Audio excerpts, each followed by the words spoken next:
You're live. Oh, right. Sorry. Hello. Hello again. Sorry if you were just in that live stream that just did not go well. We're trying again. I hope you can hear us properly now. Yeah. Good. Feedback? Yes? I don't know yet. Feedback, people? Feedback? Anyway, I'm going to do my little starter thing again. I'm Jessica. This is Claudia. We're married. It's our Pride Month Q&A, which was the topic suggested by my sponsors in the Kellgren-Fozard Club. And Clara's down there. She's going to be checking your comments as you write them. We're going to be responding. Sound, making sure sound and audio. Well, that's the same thing. Yeah. The audio and visuals are good. Yeah. Also, there's a mirror just off camera so that I can lip read Claudia and know what's going on. Yeah, she's not just vacantly staring because off. This is a webcam, and normally we use our camera, which I can actually see her in. So it's very new. It's a new thing. Yeah. Exciting. So how do we start? You want to describe your sexuality? So I identify as a lesbian, although I do actually say gay, don't I? Yeah. I don't normally say I'm a lesbian. I just say I'm gay. And I have ever since I knew what that was, because I just had feelings for girls, always. And I thought everyone else had exactly the same feelings. And then someone told me they didn't. And I was like, oh. Yeah, you don't have a very good coming out story. That's the world. Yeah, it's the world's most boring coming out story. Also, your explanation for I just had feelings for girls, but like everyone, like, how did you know that they were different to your feelings to other people? That's the thing. What I'm saying is that as a small child, there were like special girls who I really liked, but I thought that they were just the feelings you get for a best friend. Yeah. Because I was like, oh, she's amazing. I just wish she was I didn't have a word for it, so I just said best friend, and then the feelings I had for boys were like, yeah, they're all right, I guess. And my friends started to be like, oh my God, boys, don't they just make your heart skip and you feel all funny inside? And I was like, no, but that does happen when I see that girl. I guess it's different for you because you're like a really girly femme lesbian who likes, other quite feminine girls. Whereas you're like, I was like a tomboy. So my best friends when I was little were boys. So I liked boys more. Like, yeah, I felt more connected to boys. It wasn't until I got a bit older that I had more intense friendship with girls. But that's mainly because the boys left our school and there was only girls to play with. You were in a girls' school, like, damn it, let's be a lesbian. It was like mixed up until the age of like middle school, and then the boys just all left, and then us girls were left on our own. They did go to another school, we should say. It's not like they were left in the wilderness. Yeah. But you dated boys? Yeah. I did, yes. Leading this conversation here. And then I've dated boys, made friends with boys. I get on better with boys generally. I don't have any boyfriends anymore. Like, my life is very lesbian now. She's really sad. She keeps saying she needs more guy friends. I need some more guy friends. I'm sorry, we live in Brighton. Yeah, but no, I would just say I tend to identify as gay, lesbian, married to a woman. Yeah. I don't think it really matters once you're married. No, I always say I don't think it matters at all even if in 10 years' time you go, actually, there is a part of me that does still quite like men. Because as long as there's a part of you that likes me, why should I care? Yeah, well, I identify as gay / lesbian / married to a woman, but that is your sexual identity. That's my, yeah. She is Jessica sexual. But I have said to you, like, I still find men attractive. Yeah. Like, it doesn't repulse me like it does with you. Oh yeah. Sometimes I was telling you this last night, wasn't I? Sometimes I like to test whether I'm still a fully fledged lesbian, just because I think it's really important that you should know things about yourself. We're watching TV and she's like, "Yeah, no, I'm gay." I was like, "What? Sorry?" And she's like, "Oh, I was just imagining kissing those people on the TV," and I was like, "No." So I'm definitely still gay. I'm like, "Okay, well, that's good to know, darling." That's a weird way to test it. I see, men on television who are conventionally really attractive or something, and I'm like, imagine, no, I can't do it. Yeah. So then I still, hello Tilly, you come to join? Tilly is just sleeping on my lap. I decided to pick her head up. So, yeah, was there a revelation moment though, Claude? Yeah, I was talking about this earlier on because we were thinking about how we're going to answer some questions, and the main one, apparently we've never made a video about my coming out story. No. Is that true? I have asked you, but you said no. I was like, nah. She'll mine now, though. She'll share with you all. Well, it's not that, I don't personally think it's that interesting. It's not as like a flashy coming out story as other people's, you know, like, oh, I told my dad and he cried and then like we hugged it out. It's not like I don't have anything like that particularly. I told my dad and he was just like, oh, okay. And then that was it. And you never talked about it. No, actually, again. he was like, oh, but you went out with your boyfriend for 5 years. And I was like, yeah, but now I like girls. And he's like, oh, so you like both? And I was like, I don't know. I'm just going to go for the girls at the moment. And he's like, oh. And then he was like, I went for a phase when I was your age and I quite liked men for a while, but I didn't go there. And I was like, all right, but I am going to go there. And he was just one of those, you know what my dad's like.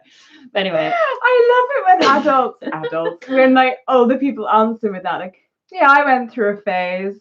Well, that's lovely. No, but it was like his way of saying that's okay in a way. And then like, yeah. But no, my realization moment, I don't know, it must have like just, well, I was in uni and I'd be one of those like typical kind of straight girls that you see in a club and like pull my girlfriends out in a club, but not for male attention, just because we were drunk and we were really close and we just wanted to kiss. I did not know you used to do that. Yeah, but we didn't think anything of it. It was just like, yeah, we're drunk, we're having so much fun and let's kiss and make out. But like, it wasn't really making out. It was just, and then the next day it would just be totally normal. Like she'd talk about the guy she likes and I'd talk about my boyfriend. Okay. Yeah. And then I never got to experience this type of thing. No. And then I guess like, but then even then I didn't really feel anything for it because it was just my friend. So I wasn't like sexually attracted to her or anything. And then my first thing was I bought a book by Sarah Waters called Tipping the Velvet. She's a lesbian writer, British writer who writes loads of lesbian-based fiction. Historically based lesbian fiction. Yeah, and I don't know what made me buy the book. Like maybe I read a review of it or something, but it must have subconsciously I thought, I'm gonna read this book. And then I got really into the character. Like I really sort of, I don't know, I just had like a real emotional attachment to her. Even though my life is nothing like hers. She like grew up in like an oyster shed in like Victorian era. Victorian times. But anyway, she was like young and innocent and she moved to London. I guess maybe I had just moved to London. That was kind of maybe the thing. You were young and innocent. Yeah, it was like a coming of age story. And anyway, I've got really obsessed with this book. Like I used to read it over and over and over. And then I found that there was a TV series on it. So then I got really into that. And then I watched that over and over. And at that point, I wasn't keeping it a secret. I was like, oh, I love Tipping the Velvet. I'm like so into it. Everyone was like, all right. But you didn't have to keep it a secret because you didn't realize it was revealing anything about yourself. Yeah, exactly. And then as I kind of got a bit more obsessed with it, I was like, yeah, maybe I should stop talking about this because it's a little bit weird. And I was like, why am I so weird? This is strange. And then I got into, after that, then I watched like all the lesbian based films I could find to stream. And then some of them I liked, some of them I didn't. And I realized I liked the ones that have really strong emotional connections, not like, oh, they're really sexy or it's like forbidden or has like some death at the end. It was like, so I really liked Imagine Me and You, and I really liked, I don't know. Finding Annabelle was slightly up there, but that was a bit still a bit weird. Only because it was like lesbian films that have like the teacher-student relationship or like the bad girl and the good girl. Like, can't they just be two good girls? Yeah. Why does there have to be some element of rebellion and naughtiness in this? They're not being naughty. It's just normal. Yeah. We need more normal lesbian films. And then I got into the L word. But the L word, because it was so much more, this is a lesbian drama, I kind of hid it. I hid the fact that I watched it. So I streamed it in my room. So I'd be like to my housemate, oh, I'm just going to go to bed now. I'm really tired. But I'd actually go and watch like episode after episode of all the series. And then I'd watch the series again. And then I'd like wait for the next series. And then I'd watch that again. I'd watch that.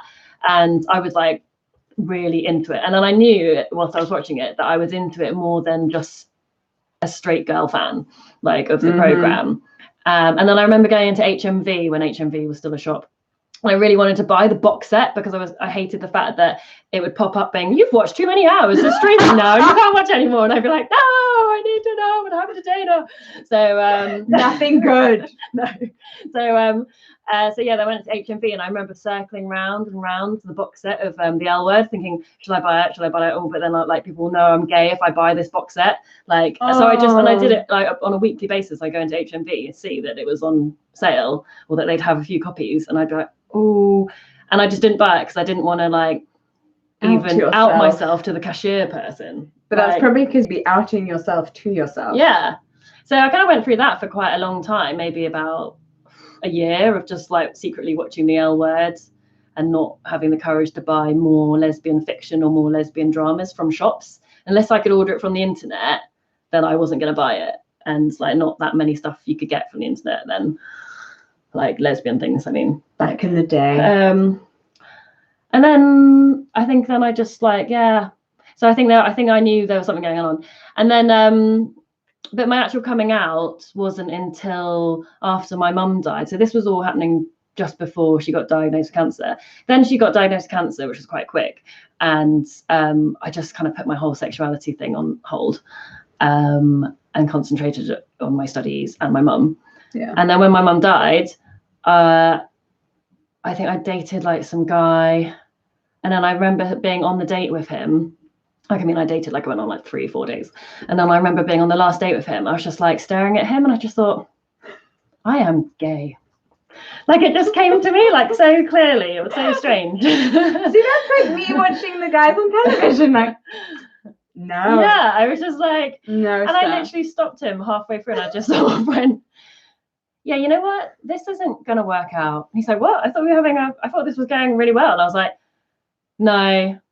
I've just realized I just really don't fancy you, and I don't think I'm going to fancy men just generally for a while. If not, I just need to like, and I'm like, I just don't want to see you anymore. And he was like, oh, okay.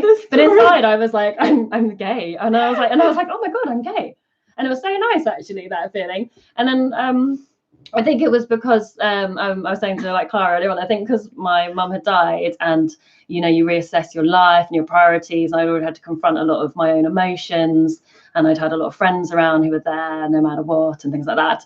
I just thought, you know, the time is now, like, actually, I need to just be true to myself and live my life and come what may, because, you know, don't know what's going to happen. So I was like, I'm not going to be scared anymore. I'm not going to circle around HMV 20 times to be too scared to buy a box set that may or may not say I'm gay. And then I just kind of like aimed at it a bit more. And then I was actually really excited to tell all my friends and family. And they were just like, yeah. Yes, fool. And I was like, oh. And they were held up in your room with the L Word. Yeah, and then they pointed out, you do realize you have loads of posters and pictures of like women on your wall. Like you have lots of paintings of nude women, and you do a lot of paintings of nude women, and you go to life drawing classes every week and draw nude women. And I was like, for a while. Yeah, but I just thought I liked the female form. They're like, yeah. No. In that no, Claudia, no. So I look at photos of you as a child, and I'm like, that is a baby gay. That's a baby gay. That is a tiny little lesbian. I'm shocked. So for me, anyway, it was a long process, but you know, eventually. I think I had, in the kind of realization of gayness, I had a bit of an unfair hand up in that my family are very gay friendly. I knew that my father's best friend, who was my godfather, who died before I was 1, that I knew he was gay. I knew that he died from AIDS. I knew that my parents were huge LGBTQ plus supporters. So I never had any questions about coming out to them. And I knew that my aunt was gay. You know, when you're a small child and you just kind of assume that the world is just the way it is, that there's never been anything before, this is it. So I always thought that my aunt had just always been gay. She'd always been married to this woman, and they'd had these children. They'd always had these children together. Like, that was just it. That was it. And so I thought, well, obviously everyone in the world just loves anyone, right? Whoever they like. Was it Yeah, childhood whereas of I rainbows didn't and have unicorns? any like adult gays in my life. Yeah. And my parents, my dad was from a background where, I mean, he was born, I mean, not even born, like he was in his young professional life as a doctor when it was illegal to be publicly gay, you know, like, so it's completely different for him. And then my mother's from Malaysia, where again, it's illegal to be gay. So they were quite, they're both not homophobic, but they had never had gay people around them. Yeah. There weren't those kind of figures for you to look up to and know that this is... Yeah, they're from very conventional backgrounds, basically, both of them. My parents were always just like, whereas whatever your parents you are happy. like arty, you know, left-wing liberals. Oh yeah, they love that I'm gay. They do. So what happens? All right. That's the coming out. That's a coming out story. Thing, yeah. So Any next question, Clara? Hit us. Well, let's move to the I hope you guys are enjoying this, by the way. Let's move to the Yeah, you found out some things about me. I know. I didn't know you used to kiss straight girls in clubs. No, my friends, not just random straight girls. There's still straight girls in clubs. Okay. I never got to do that because I came out so early to my friends, and it has a bit more meaning. Yeah. Like, I did kiss one of my friends. My first kiss was one of my friends. Hi, if you're watching. And the rest of our friends got really angry with her because they were like, you're not allowed to do this. This means so much more to Jessica than it does to you. It's not okay. And then no girl would kiss me. I was a wasteland, my teenage days. Yeah, I secretly knew I was gay all along. I just wanted to kiss my friends. Oh, I should say also that whilst I was really into Tipping the Velvet during like my second year of uni, I was still going out with my boyfriend, and I told him, and he knew I was obsessed with it. And I told him that I was like, I think I might be into girls, and he was just like, okay. But then I didn't even think of it again. But he's a pretty cool guy, though. Yeah, he's an actor, so he's surrounded by a lot of that says everything you need to know. Open people. He's a delight. He does look scarily like my dad. I know, it's weird. It's really weird. Right, Clara, next question. Clara got interrupted. Sorry, Clara. Sorry. This one from Annika Victoria about straight and straight passing people being at Pride and being part of the community. Okay. If you didn't hear that, the question was, are straight people and straight passing people acceptable at Pride? And also from Annika, who's one of my favourite people. You should go and watch her YouTube channel. Annika Victoria. That was it. Okay. I love her. Back to the question. Sorry. Back to the question. I think, of course, I think it's a bit ridiculous, the whole argument about are straight passing people and straight people allowed at Pride, because they might be passing, well, there are just so many reasons why.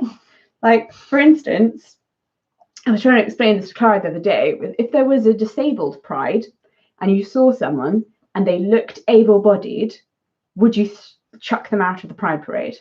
Surely not, because they could be disabled, they could be invisibly disabled. There are many types of invisible disabilities, as we know. Or like, for instance, I think it's just about Pride is just a support for yourselves and each other and all different areas of sexuality, including straight people, probably. You know, like, I don't see why they can't be celebrated. No, I was trying to say, and then the person, there was a whole allegory. I was going somewhere with this.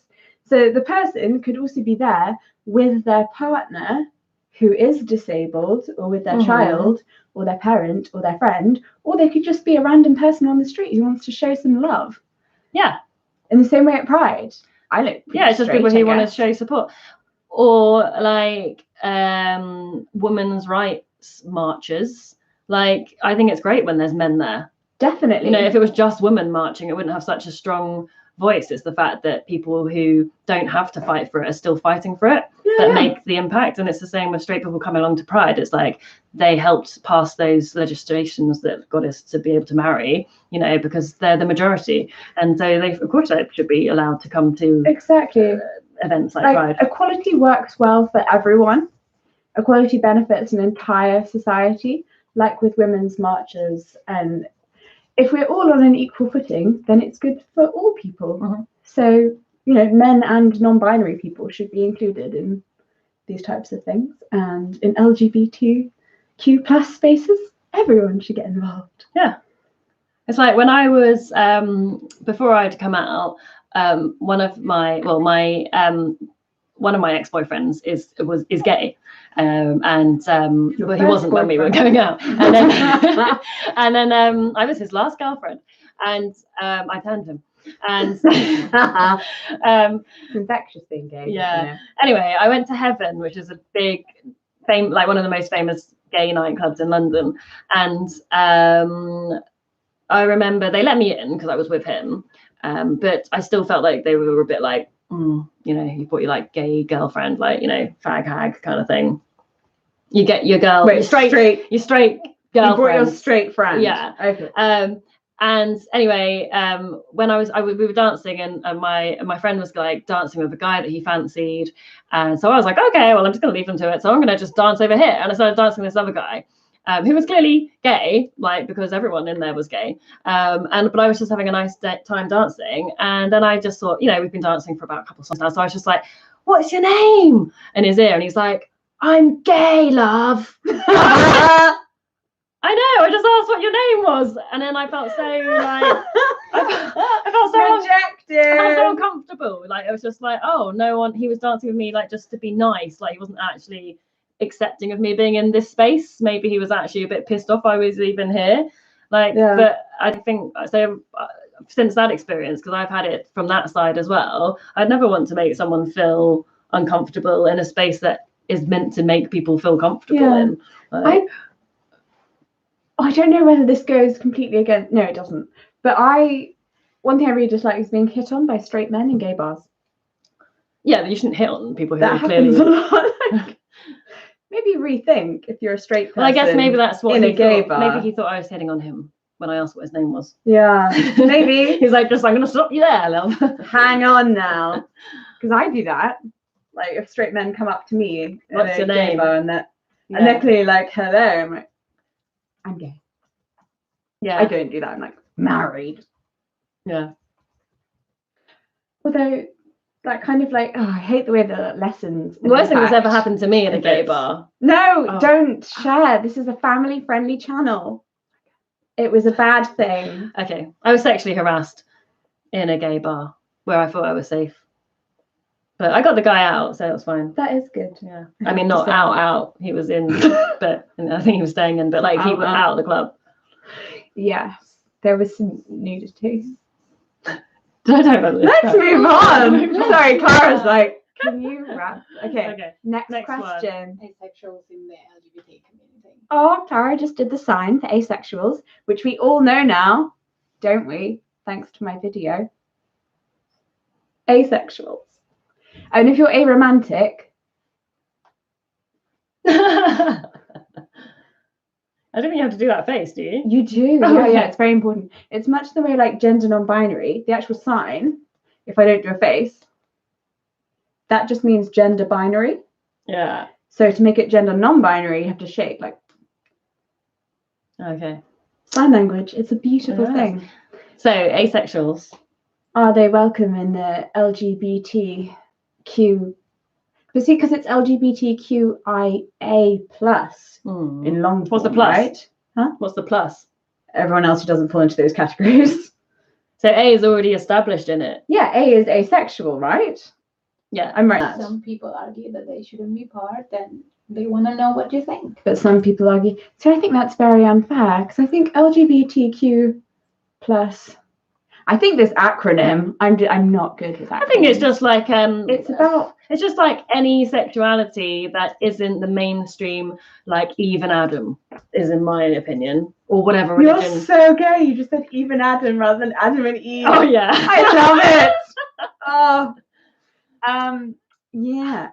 I think that pride, and we call it gay pride, but that's just for short because that's much easier than saying gay and lesbian. I'm bisexual. I'm blah, blah, blah, blah.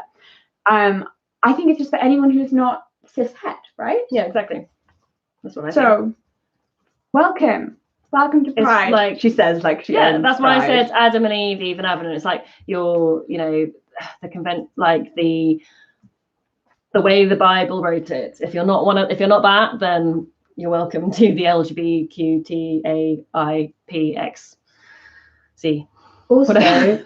if you're religious and gay, still welcome. Yeah, no, sorry, I wasn't like even anything against. To be fair, if you're really religious, you're probably not gay. We had a religious wedding. Okay. We're a bit of an oddball religion though, Quakerism. I mean, We're not really religious though. Anyway, this is a completely different topic. I mean, this is a different video for a different we'll time. We'll move away. We're on What's Pride that thing Month. that people say? Don't talk politics, religion, or Sex, politics, and religion. My mother says at a dinner party. I love that. My mother's always like, no sex, politics, and religion, and then dives right in. I think they're Only those three they're the most topics. juicy conversation topics. I know. What else are we going to talk What else about? are we gonna Love talk about? Island. We actually Like watched we it. don't. Yeah.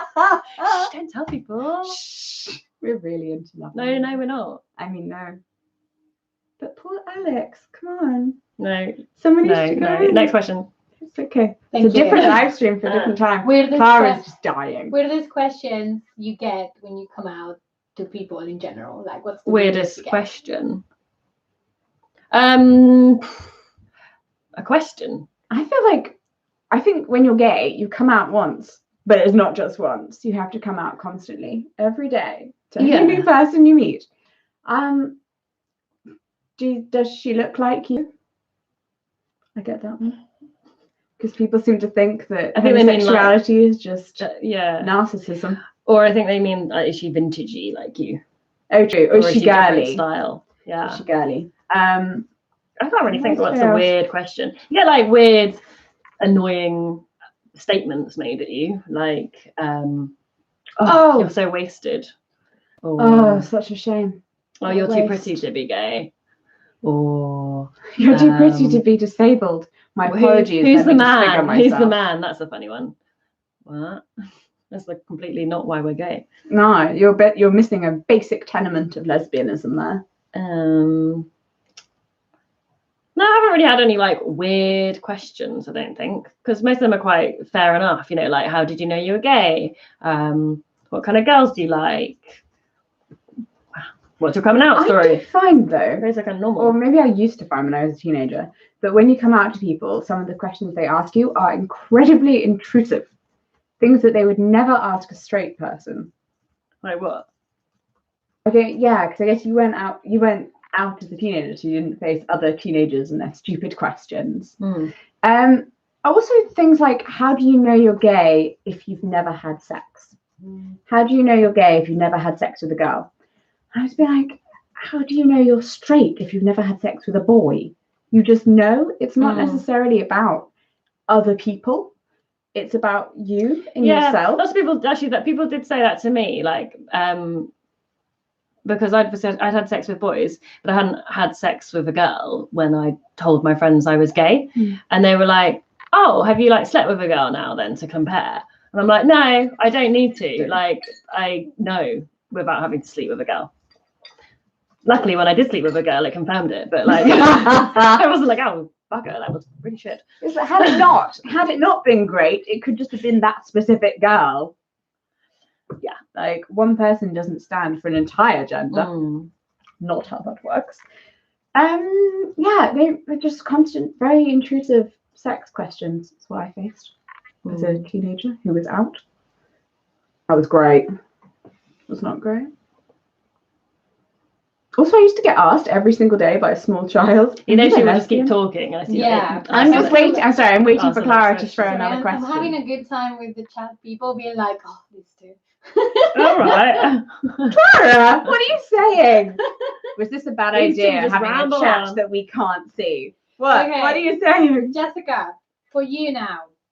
Question. Have you ever had a carer that turned out to be homophobic, or have you encountered a doctor that was homophobic? What happened? How did you deal with it?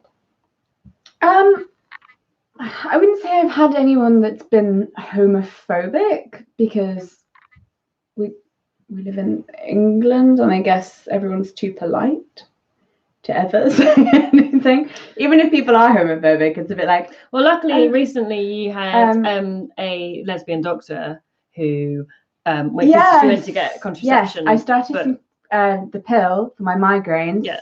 that's a whole thing. I'm going to make a video about But it the and everything. GP that we went to before was a bit like, why do you want contraception? Because we went in together. She was like, why do you want contraception? We were like, oh, for her migraines. And she's like, oh, not because you're like worried about pregnancy. We're like, we're married. And she's like, yes, but I thought I'd better still ask. I'm like, what do you think we do? Like, I'm just having sex on the side, just in case. I mean, I'm sure she had to ask, but it did sound Yeah, and we do also know someone who was denied contraception.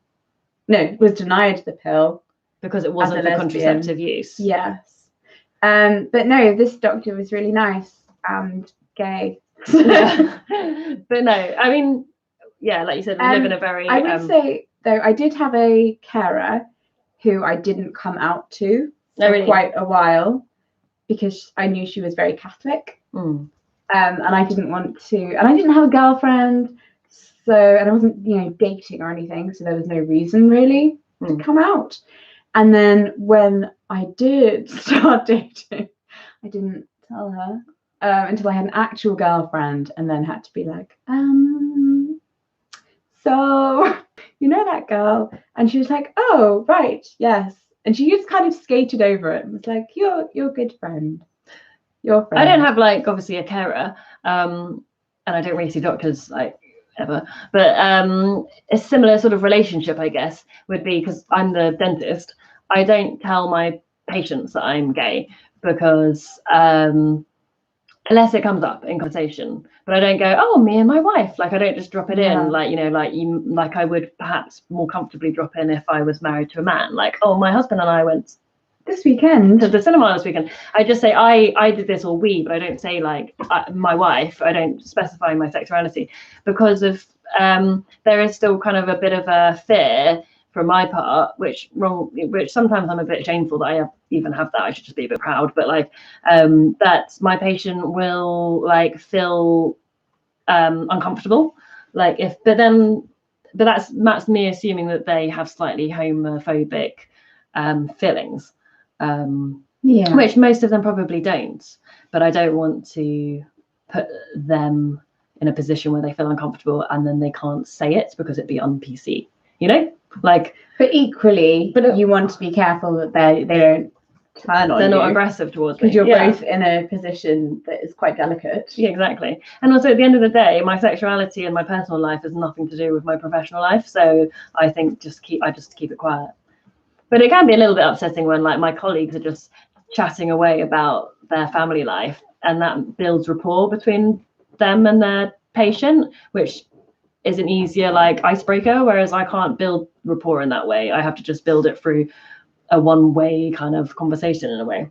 I talk about the dogs a lot. That's quite good. They're a great get-up. Yeah. There are times when I think it's for safety reasons as well. It's not worth coming out. So I've been in taxis before and like chatted to the taxi driver because I chat to everyone, even if I can't hear them. I will chat to them. You talk more when you can't hear them. Huh? You talk more when you can't hear them. Yes, it's my like defensive mechanism. Don't leave me out. I'll just keep talking and eventually you'll let me in. Ooh. Anyway, and they've kind of gone on a bit of a homophobic rant. Oh, really? They started being rude about, because we live in Brighton, which is known as the gay capital of the UK. And sometimes, they'll drive past a gay club, or they'll just be talking about Brighton. Suddenly it's like, oh, well, I've been here since before the gays came. And I'm like, oh, really? Like, yes, haven't they changed everything? And then suddenly it all pours out. And I'm like, oh, okay. Yeah. Well, and then I just don't, I'm not going to go, by the way, I am a gay. Please. It's like I throw some of that hate my way. I got some of that about Brexit, which is like, weird, it's like that upsets me so when much. people were like, anyway. But that's a white passing thing. Oh, right, yeah. Just because, like, well, if they knew that you were mixed, they probably wouldn't say things like that. And I'm like, I don't know. They still feel racist. Maybe they still would. Yeah, but with more anger. Anyway, next question. Clara's ready. What can the LGBT community do to be more open and accepting with disabled people? What can the LGBTQ community do to be more accepting of gay people? No, gay people. Disabled people. Disabled. Just inclusive of disabled people. Well, fun fact, 1/3 of people who identify themselves as LGBTQ+ are in fact disabled. Did you know? So it's definitely an area that they should be. What are you looking at that for?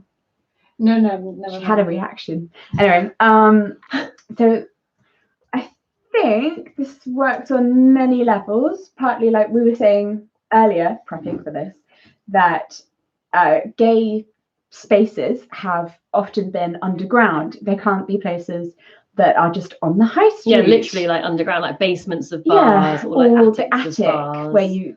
So they're very hard to access if you Almost have like any physical prohibition, difficulties. almost like, oh yeah, you were like the gay, go back into the back room. We're like, Yeah. We kind of keep you out of sight. hide stuff, which is both for the protection of LGBT plus people themselves, and also because the straights didn't want to see and it was illegal. So no, even when it wasn't illegal, it was just still like not a mainstream thing. It's like a subculture. Yeah. But now, because it's a lot more open, there are places that you can go to that are wheelchair accessible. There still need to be way more. Like Brighton, I think only, if I remember vaguely, from when I was in a wheelchair and a student, I think there's only one venue. God. I don't know. I think there's there's only one still, wheelchair accessible I think even in venue. I think even in Brighton, where it's like the gay capital of Britain, like there's still a like a lot of things in our pop culture kind of existence. It's kind of cool to be in a subculture. Yeah. And you'll find that with a lot of gay people, they like the exclusivity of it, and that unfortunately does mean that it's not accessible always to disabled people, I think. For instance, that gay night we go to, Gal Pals. if you think both Revenge, I'm just going to name some places in Brighton, which is a club in Brighton. Yeah, you have to go up the stairs to get into the main room. You do. And then up the stairs again to get into like the other room. And then like there's no lift. And then Gal Pals, which is held at Comedia, it's always downstairs in the basement. So you have to go downstairs, and again there's no lift. So what are you going to do if you're like, this is one disability area, like I'm talking about someone who can't manage stairs, there's obviously other issues. I don't think there's any like major like daytime events. No, I've tweeted this, like I really wish there were more daytime gay spaces that I could go to, other than just Pride, which is one weekend a year, and there are 2 days that have daytime activities. As someone who has a lot of energy difficulties, there is a gay ping pong club, table tennis club. Like there's certain sporting groups, and there's a gay badminton group. Like there's lots of sporting groups. Like if you want to do something in the daytime, this is really going off track, but like if you want to do a gay thing in the daytime, you've got to be in a part of a sport team, because obviously gays like playing sport. If you're obviously active and sporty, and then and if you're like a nighttime person, then you're obviously seedy and want to go to a nightclub. That's basically the spectrum. These are our options. Yeah. There is nothing else. Yeah. I think Rowan Ellis, another YouTuber, I think she's doing something, setting up an LGBTQ space that is a daytime thing, but that's in London, because every good thing is in London, obviously. In terms of moving away from just physical disabilities, though, mental health is obviously a massive issue within the LGBTQ community, because just the act of being, like you choose to be, just being the part whole of that group process, and the whole process of coming a realization in yourself, it can be quite traumatizing as well, and we're more likely to face harassment, especially trans people. If you consider how much harassment they go through on a daily basis, that's going to have a big effect on your mental well-being. But how to combat that? I think with mental health awareness being quite big this year, there was a whole week on it recently in the UK, and the legalization of gay marriage across many countries. I think there is much more awareness of both LGBTQ plus society and groups and cultures, and mental health issues. And as two separate things, they're both becoming a lot more mainstreamed and promoted. So I think there will be a natural sort of mesh of them. Yeah. I'd like to see more in the media, more of an intersection between gay identities. And when I say gay identities, I include trans people and asexual people as well. Sorry, just a shortening. With disabilities and mental health conditions, and that I'd like to see more characters on TV who are gay and disabled, or things like that. But I think that's going to happen. Yeah, I think I've noticed it more in the media. There has been a shift, definitely, in the right direction. Gay disabled YouTubers. Hi. So that's good. Yeah, that's where I was going there. Yes. Is that good? Have we answered the question? Yeah, I think so. Yeah, you have. She's always like, Jesus, Jessica, I want 2 sentences from you. Shush. I know you guys mentioned Tipping the Velvet and the L Word. Yeah. People are wondering about books and celebrity crushes. Faith. For the second love of my life. I mean, to be fair, the longest love of my life, but secondary to you. I will be the longest. Oh no, because you'll always have come first. Unless you're out of love with her. Oh, true. Unless I fall out of love with Eliza Dushku. Well, mine is the main 2 characters, but obviously the main character, Nancy King in Tipping the Velvet, the one I said I just felt really connected to. All of the cast of the L Word, the original cast, just all because. Of them. Yeah, I just love all of them because they all. Even Jenny. Yeah, the whole point of them is that they represent, I think, a facet of each part of someone's human psyche. So they're okay. they're also quite I won't go into an in-depth study of the L Word right now, but I think even the creator, Eileen Chaikin, didn't she say that they are all representations of her? Yeah, exactly. Because one person isn't 2D, and a woman isn't just you're either gay or you're straight or you're a feminist or you're not. You're many things, and that's what's so complicated about sexuality and gender and so on. And I think the L Word, even though it was quite narrow in a way on sexuality and gender and representation, it was actually it was the only thing around at that time. And I think I still massively what's the word? There's a massive pause. Oh my coming out and my self-pride to that show. Oh, that's lovely. Yeah. Mine would be every character from Buffy the Vampire Slayer. No, specifically Faith and Buffy. They are my OTP forever. But now, who would be our icons now? Because that's not really icons. That was more it's still my icons. I love them forever. Rach and Luce. Imagine me and you. I'll never get over that. I love that film. Who are our gay icons? See, she's not gay, but I really love Julianne Moore. No, wait. Kate Blanchett. But yeah, because Kate Blanchett, Ocean's 11. Both I've not even seen it yet. These women, Kate Blanchett and Julianne Moore, are the type of straight women that go to Pride. They're the ones that have rallied for women, they've rallied for gay, they've rallied for equality, and they're and that's why I think, and they're also really hot. So and Julianne Moore's a redhead. Yeah. Claudia has a type. And she's played gay characters. Yeah. That's true. There are various gay YouTubers as well that I really like. Naming. Yeah, you have to say that. Naming my gay YouTubers. Which ones do you like? I put you on the spot. Shannon. Oh, Shannon, yeah. Because she's very cool. She's really cool. Yeah.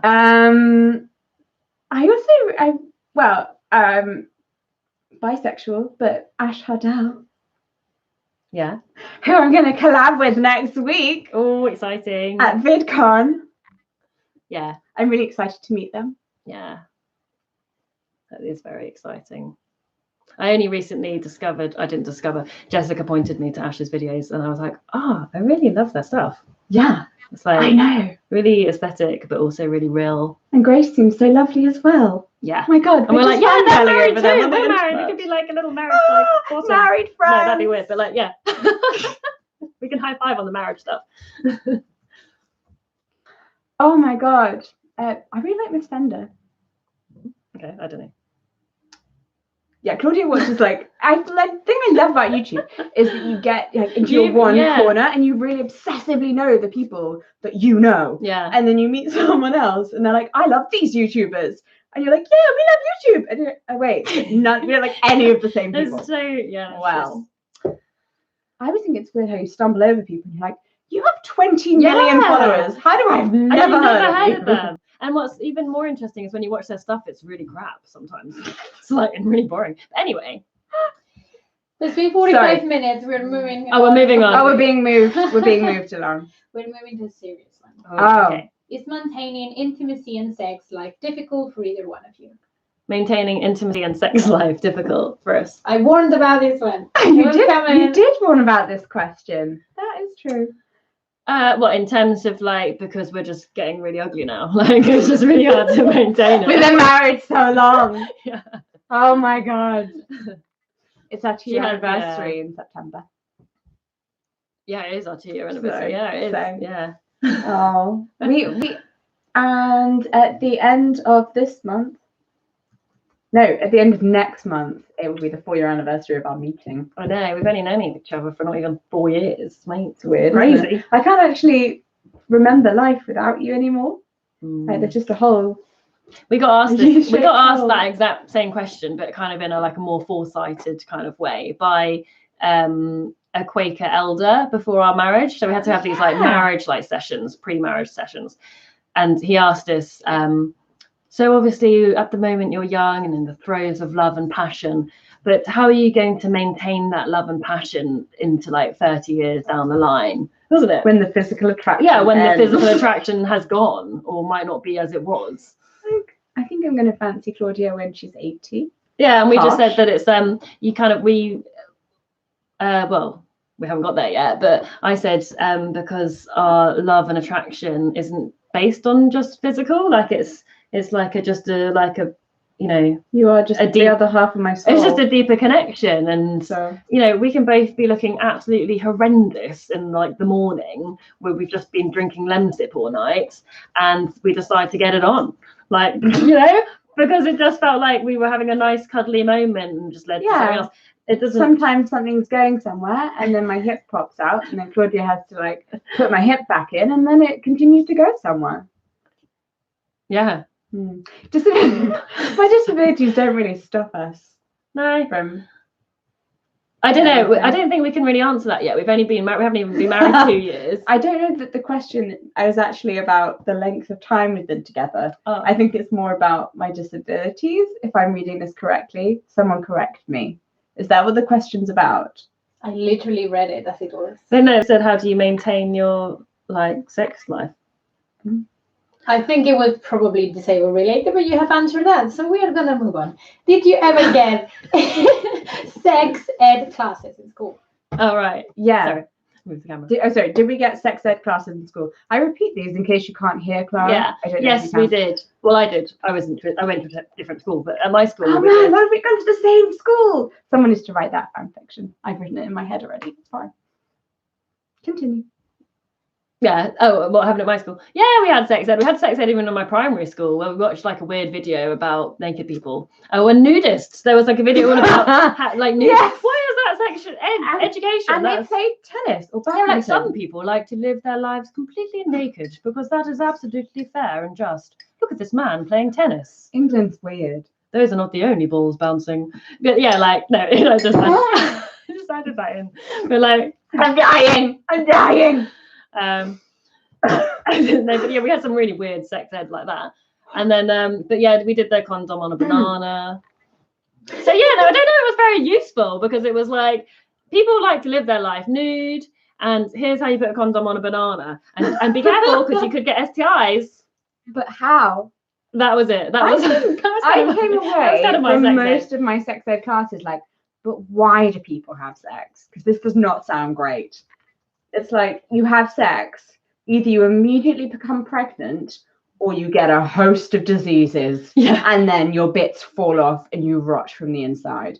I was like, so why does anyone do it? This sounds terrible. No, I think I was told like from a young age that people have sex for pleasure. Yeah, like my mum told me My school told me it's terrible. And then, although I did go to Quaker school for a while, and they were very different. A lot of their sex ed stuff was about relationships as well, which I really appreciated. It's really nice. So it was all about like when you find that special person and you build this bond of trust and love, and then you have sex with them, and it's an amazing, beautiful experience. And it was like, oh, that's why people do it. Yeah, I think sex ed at school, well, when I was at school, was more like a slight fear mongering thing. It was kind of like you say, don't do it. It was kind of like, you will have a baby unless you use contraception like every time, and if you're not using contraception and you don't have a baby, then you might get an STI, wasn't it? It was basically like that. Yeah, and like, it was great. There wasn't a lot of gay sex ed. It was basically like you can have a happy nude life. You can go live in a cult. Don't have sex, or be nude. Choose not to have sex. Yeah. So random. Oh, I think they should like England. improve sex ed What are and you be a gonna bit do? more like, they should talk about different types of sexuality, different cultures and religious viewpoints on sex, and how to respect each As a other's spectrum. how to respect each other's like sexuality. sexuality. As a spectrum. Maybe talk about sexual kinks that people are into, and like maybe Consent. yes, consent. Basically, they should hire us. We're going to rewrite the entire program and offer it in easy weekly lessons. And sign language. Okay. It will be a signed sex ed class as well. Employ us, government. Okay, next question. It's not really a question, but there is this lovely girl who would like a shout out on Autistic Pride on Monday. Say that again. Pride is on Monday. Oh, Autistic Pride. It is Autistic Pride on Monday. Ah, I That's didn't even know that. exciting. I didn't know that there was an Autistic Pride. Well, that's good. Is there a parade? No. It's on a Monday. Not all prides have parades. This is true. Should have a parade. I just think everyone needs. Is there a logo for Autistic Pride? There should be. There should be like an awareness. Yeah. There should be more of a awareness thing and like a my logo God. or something. Someone please tweet me the logo of Autistic Pride so I can tweet it on Monday. Yeah. And if there isn't one, like someone should design it and put it out there. Yeah. Someone make up a logo for Autistic Pride and tweet it to me so I can tweet it on Monday. I like tweeting. You can follow me on Twitter at JessicaOOTC. Out of the closet. Yes. Because Twitter like shortens everything. All Next right. question. This is a fun. bit of a mixed bag at this point. There's so much going on. It's so quick. Clara's having a meltdown, guys. I don't know what you're saying to her, but she is everyone is melting very down. There's so many questions. This one is cute. What is both of your favorite memories of each other? Favorite memories oh. of each other. Okay, you get this. My favorite memory was like in the first 3. I have so many favorite memories, but it's my first one. In the first 3 weeks of us dating, and we weren't at that time living in each other's pockets. It must have been the first 2 weeks, because after that, Yeah. you moved in. So the first 2 weeks of us dating, and I had to go to work the next day, and you had work the next day, so you were sleeping in your own flat, which was just weird, because I never had after that. And we were texting each other, and I was like, oh yeah, getting ready for bed, good night, good night. And then you said, answer your front door. What? And I went downstairs and I opened my front door, and you were just standing there, and you'd walked the whole way from my flat, and then we just had this massive smooch on the doorstep, and then she just turned around. No, I said we were texting, and I said I wish I could give you a good night kiss. Oh yeah. And you were like, I wish that too. And then I texted you and said, come to your front door then. And then you came down and your hair was all wet because you just come out of the bath. Yeah. And then I gave you a kiss, and I'm like, that was it. Bye. I just put lipstick on you. I'm sorry. I love you. Yeah, that was a pretty. Yeah, good that was a nice memory for me as well, because your face like lit up. Also, the first moment I saw you, that was pretty nice. I just looked up and saw your face, and I felt like, oh, you're the one. Yeah. My I've got loads as well, but like they're they're really bad about this. They're normally just like I'm such a wife. they're normally like just like a few seconds of you know, but mine is, so it was like a week after we'd been dating, and it was gay pride, like Brighton gay pride. and she was on the floats because for her TV company that she was working with at the time, and presenting and so on. And I said, oh, well, meet me afterwards on St. James Street, where there was a big street party. And then you came and met me, and we went to the beach. I was really drunk. We went for dinner. Anyway, we made out on the beach and she fell asleep. Yeah, that was not the happy memory. No, the bit that I remember was we'd had a really nice evening by the time I kind of sobered up a bit to be functioning, and then we were like walking through the crowd, so everyone was like dancing, everyone was like, yeah, there was a big like what's it called, like a Ferris wheel, is that the word? Yeah. People on the Ferris wheel eating candy floss in couples, and like lots of little fairy lights, just really nice.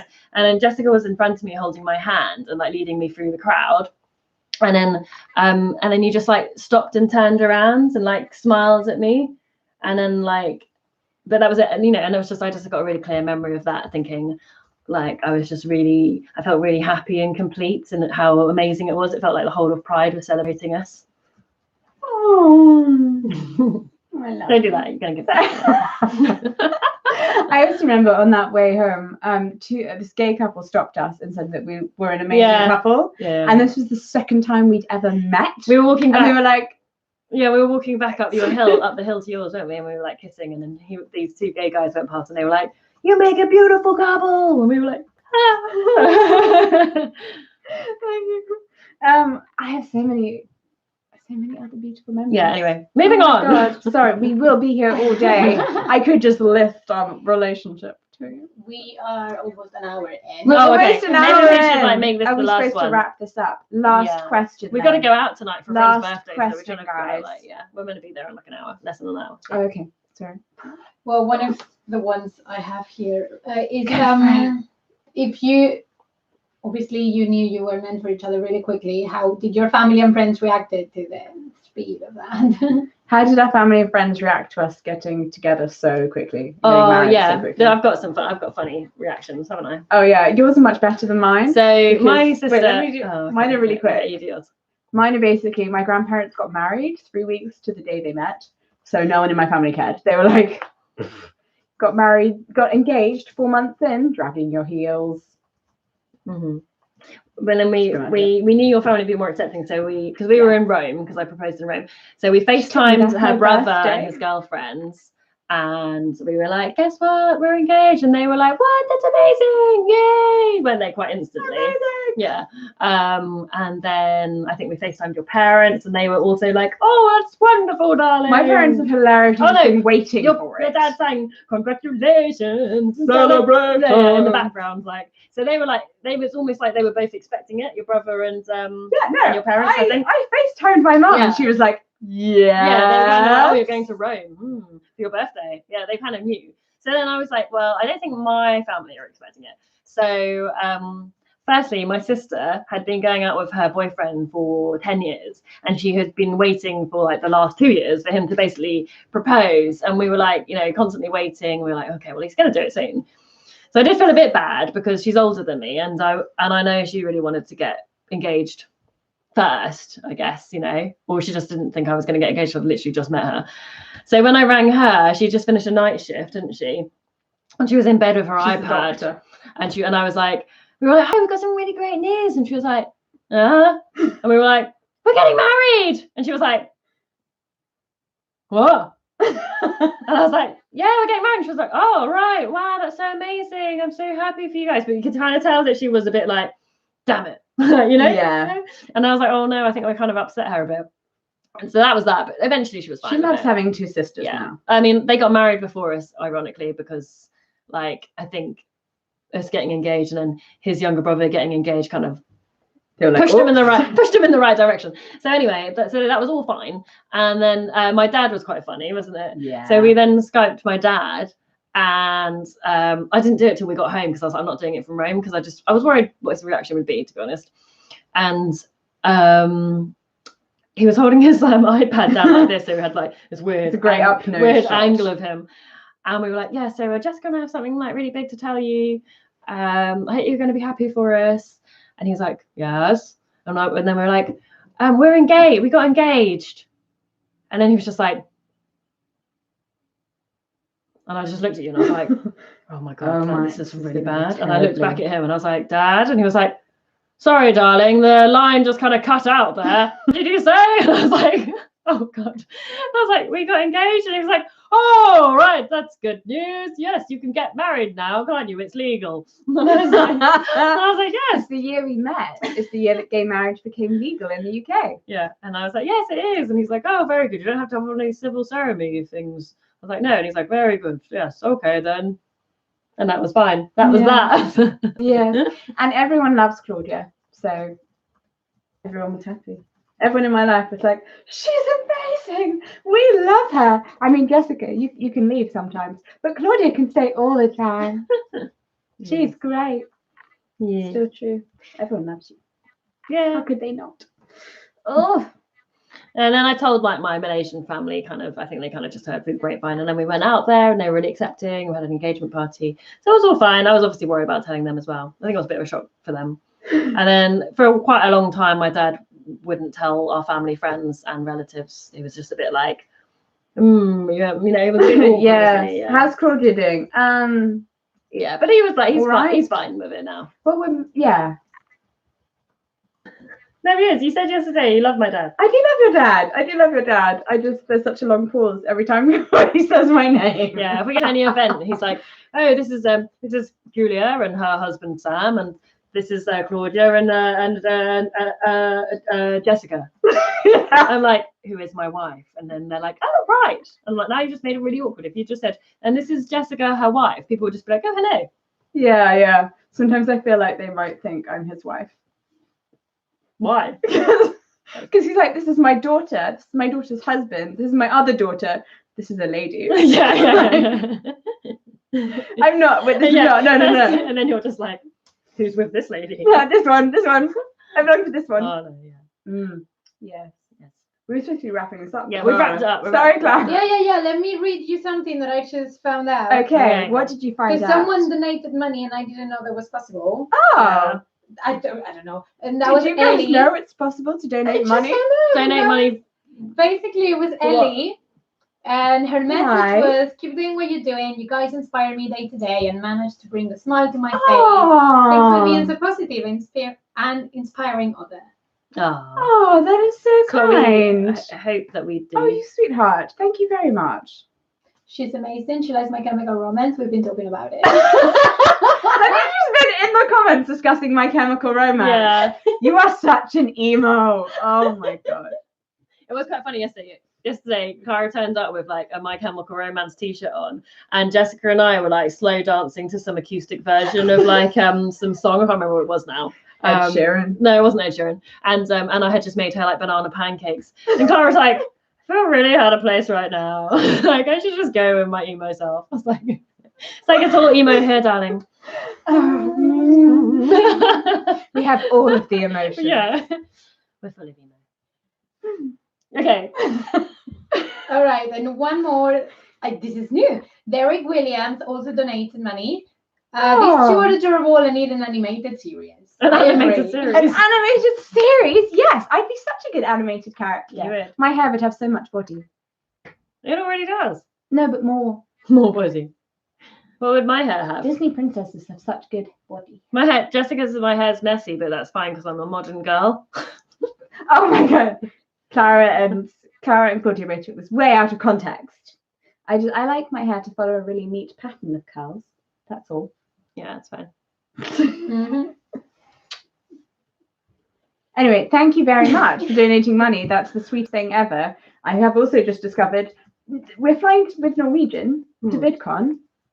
They don't give you drinks on the plane. No, you have to buy them. To be fair, we're not paying for our flight, so we can't really complain.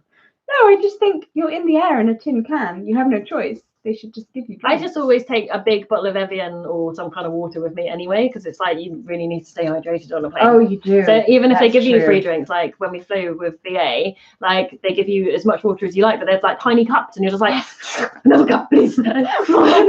And then they get really annoyed with you, and they're like, no, I don't want to keep walking up and down. So like, I just take a big bottle of Evian. Yeah, and then I just go to the back and ask the lady for 6 cans of Diet Coke. Yeah. Because why not? Also, I need Diet Coke to keep going through. And then life. she just It's goes, quite tragic. I can't actually crush this. So sad. My sad little hands. The point I To be was fair, going to make there those is thank ones you that- also everyone who has Sorry. donated money through the coffee link, which is in the description down below. I was going to Because say everyone those who's done cans that aren't actually recently. crushable. Are they not? I don't think No, so because they're because they're in a compressible. plane. Yeah, Ooh. they're like the non-compressible cans. I think. Back to the thank yous though. Thank you. Yeah. That's good. Money will be used to buy drinks on the plane. And in LA, because I need Diet Coke for life. It's tragic but true. Where are you, my POTS friends? Say hi.